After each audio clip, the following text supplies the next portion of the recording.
Okay. Everyone, all of us, me, you, everyone, has, by virtue of being human with a left and a right hemisphere, the Ida Pingala, we have that chitta vritti, the chitta vritti naroda. It's the incessant mind chatter. The It's the monkey mind. mind, Yeah. exactly. And in that monkey mind, what happens is your thoughts are thinking you. Mhm. And your thoughts are actually thinking you so rapidly that you can't even keep track of them. What goes wrong is that people think that they are those thoughts. Right. But That those is thoughts, the problem. People yeah. think they're their thoughts and they think they're their ideas and opinions, and they didn't have an opinion, they wouldn't know who they are, but they're not that. They are the observer of the thought. This is, Buddhist practice, whatever you want to call that. Yes, I agree with you. And the thoughts are not true. And the thoughts are typically self-critical and self-loathing, or compare leads to despair, or complaining, anything that takes you actually out of present moment in pure time.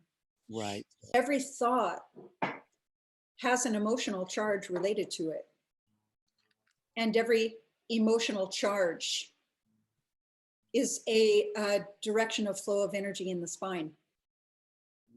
So what happens is when you are in pure time presence, which, by the way, remember what we talked about, there is no better way to learn how to concentrate than through standing balancing postures in a yoga practice. Mhm. And remember, we're getting ready to talk about the profound significance of concentration facilitates meditation. Mhm. Meditation facilitates transformation. And I want to come back. I want to make sure that I loop through and scoop up on all of these notes that I've made. These are really things I want to talk about. So here's what happens. You have all these thoughts. These thoughts are thinking you. You can't keep track of them. And each and every thought has a directional flow of energy through the spine. So say, for example, that you look at yourself in the mirror and you just have some negative inner dialogue, and you either don't like what you see, or maybe you like what you see next to you better than you like what you see, and whatever that is, the energy travels down. Anything critical, anything separate, anything diminishing or judgmental is going to make energy flow down through your spine. Anything affirming is going to make the energy flow up through the spine. Simply gratitude, love, joy, presence is going to make energy flow up. So is Anything. that where you put your consciousness in order to extend the spine upward into Nope. positive? Stay with me here. Okay, go ahead. Everything critical makes your energy go down. Everything affirming, love, gratitude, peace, and joy makes your energy go up. Everything distracting makes your energy travel distally out, away from the spine. And concentration makes the energy come in, centered Mhm. at the center, the core of your being, through the spine and the chakras. So remember, because we're talking about that standing bow pulling pose, that standing balancing back bend spine twist, maybe not one day, it doesn't matter, standing splits.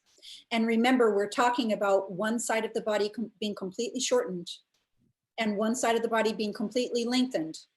And you have to be flexible to get there, but you have to be strong to hold it, hit it and hold it in stillness against gravity. And what that, here's where we are. What that requires is tremendous communication, cooperation, negotiation, concentration with the right and left hemispheres of the brain. That single point of focus in the mirror. Don't even blink your eyes. You might lose the balance.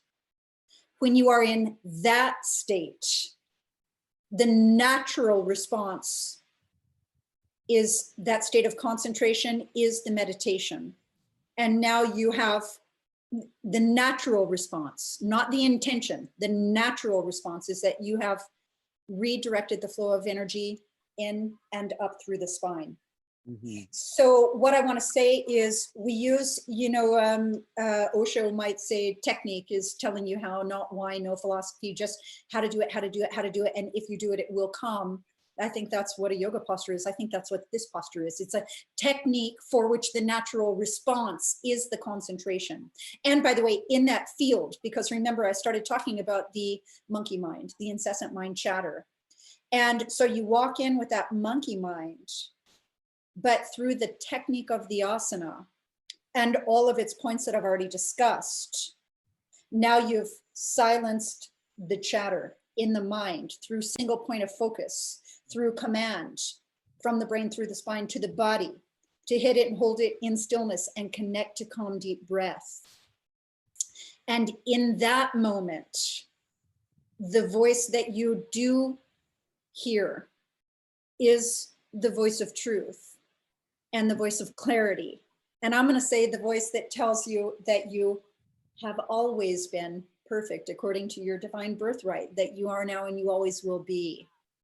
And so you cannot be thinking about anything other than connectedness to breath and command of all those parts. And that is the meditation. And that is how concentration through a posture like this one, or the one we talked about last time, facilitates meditation, which I'm now going to introduce as that beyond mind state, that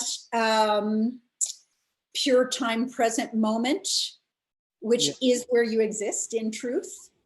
So none of the past, none of the future. And that's where you are expressing the truth of who you are in all of its clarity. And that's where you can gain that acceptance for others exactly as they are, love for others exactly as they are, because you're self-cultivating it within yourself, and then you can see the world through those eyes.